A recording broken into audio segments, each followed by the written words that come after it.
məsələ var, baxaq. Müəllimlərimizdən biri atıb.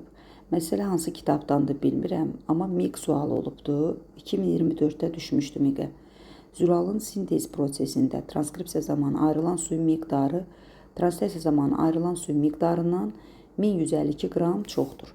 Bu zülalın kütləsi 7832 qram olarsa, radikalın kütləsini tapın. Deməli, bizdə transkripsiyanı 3n-1 düsturu ilə hesablayırıq, ayrılan suyun miqdarını, transkripsiyadan ayrılan suyun miqdarını.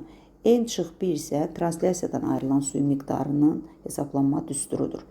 Bizə verilir ki, 3n-1 ilə n-1-in fərqində 1152 qram su əmələ gəlibdir. 1152 qramla olduğuna görə çətinlik olacaq. Ona görə də biz bunu mola keçirək. Mola keçirəndə 1 su molu 18 olduğuna görə 18-ə bölürük. Bu da eləyir bizdə 64 mol su. Yəni, buradan 64 mol su fərq əmələ gəlibdir. 3n-1 çıx, möhtərəzədə n-1 bərabərdir 64-ə. Bu ifadəni həll edirik. 3n-1 çıx, n üstə gələk 1 bərabərdir 64-ə. Buradan da hesablasaq, burada niyə müsbət oldu? Çünki möhtərəzə xaricində mənfi var. Möhtərəzə açılanda müsbət olur. Mənfi 1 ilə müsbət 1 gedir. 3n-dən n çıxır 2n bərabərdir 64. N burada 32-dir. 32 dənə burada amin turşumuz əmələ gəlib.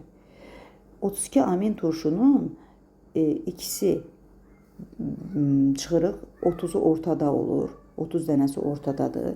Hesablasaq bilirik ki, birinci amin turşumuz həmişə 111-dir. Ortadakılar 110-dur. Sonuncu isə 127 olur. İndi məsələ bizə deyir ki, bu zülalın kütləsi 7832 qram olarsa, radikalın kütləsini tapın. Biz ümumi kütlə verilib, bax, buradan funksional kütləni hesablamalıyıq. Sonra ümumi kütlədən funksional kütləni çıxıb, radikal kütləsini tapmamız lazımdır. Bilirik ki, birinci amin turşu 111-dir kütləsi, radikal kütləsini çıxaq 54-dür, qalır burada 57.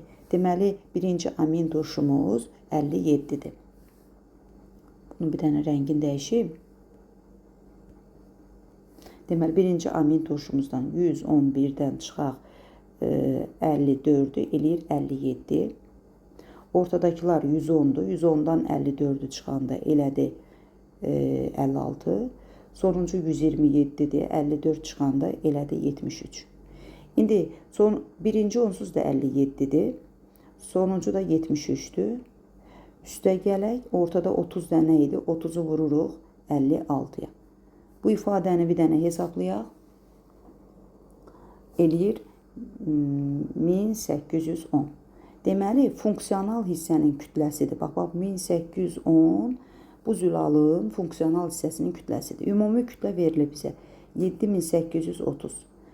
Ondan çıxırıq 1810-u, cavab eləyir 6020. Yəni, radikal hissə 6020 olmalıdır. Bu da A variantında göstərib.